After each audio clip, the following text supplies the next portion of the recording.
શું તમે ક્યારેય વિચાર્યું છે કે દુનિયાની સૌથી મોટી ગણાતી કંપનીઓ પણ શું કોઈ બીમાર મહિલા સાથે અન્યાય કરી શકે?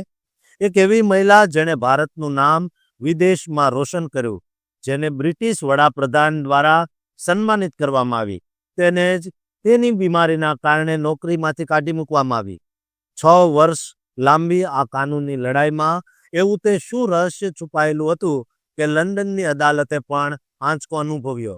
શું કોર્પોરેટ જગતનો અપ ઓર આઉટ નિયમ માનવતા પર આવી થઈ રહ્યો છે? આજે આપણે એક એવી સત્ય ઘટના વિશે જાણીશું જે સાંભળીને તમારી આંખો ખુલી જશે. આ કાનૂની યુદ્ધ અને સંજુ પાલની સંઘર્ષ ગાથા વિશે જાણવા માટે આ વિડીયોને અંત સુધી જોતા રહેજો.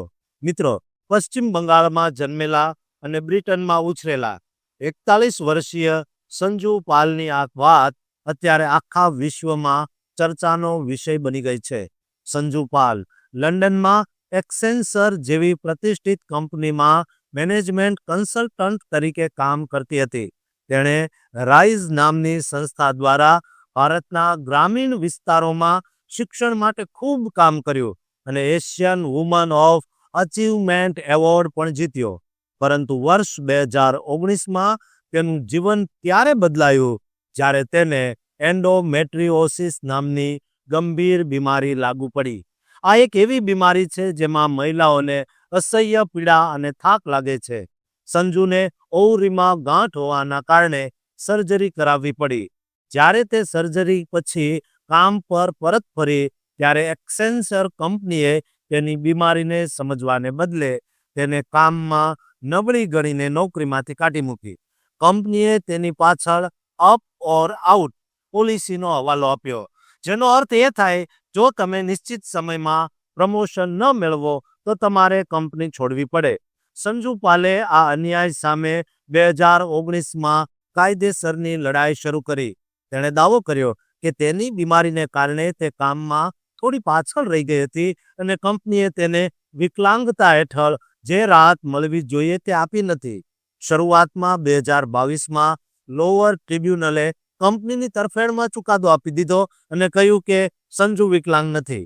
આ સાંભળીને કોઈ પણ હારી જાય, પણ સંજુ પાલે હિંમત ન હારી અને ક્રાઉડ જસ્ટિસ દ્વારા પૈસા ભેગા કરીને હાઈકોર્ટ એટલે કે એમ્પ્લોયમેન્ટ અપીલ ટ્રિબ્યુનલમાં અપીલ કરી. 19 જાન્યુઆરી 2026ના રોજ આ કેસમાં ઐતિહાસિક વળાંક આવ્યો. હાઈકોર્ટે નીચલી અદાલતના ચુકાદાને સંપૂર્ણપણે અપૂરતો ગણાવ્યો અને સંજુ પાલની તરફેણમાં ચુકાદો આપ્યો. કોર્ટે સ્પષ્ટ કર્યું કે એન્ડોમેટ્રિયોસિસ જેવી ગંભીર બીમારીને વિકલાંગતા તરીકે ગણવી જોઈએ અને કંપનીના પ્રમોશનના કડક નિયમો બીમાર કર્મચારીઓ માટે અન્યાયી હોઈ શકે છે. આ કેસ હવે ફરીથી નવી સુનાવણી માટે મોકલવામાં આવ્યો છે. આ લડાઈ માત્ર સંજુ પાલની નથી, પરંતુ એવા લાખો કર્મચારીઓની છે જેઓ ગંભીર બીમારી સામે લડતા હોવા છતાં કોર્પોરેટ શોષણનો ભોગ બને છે.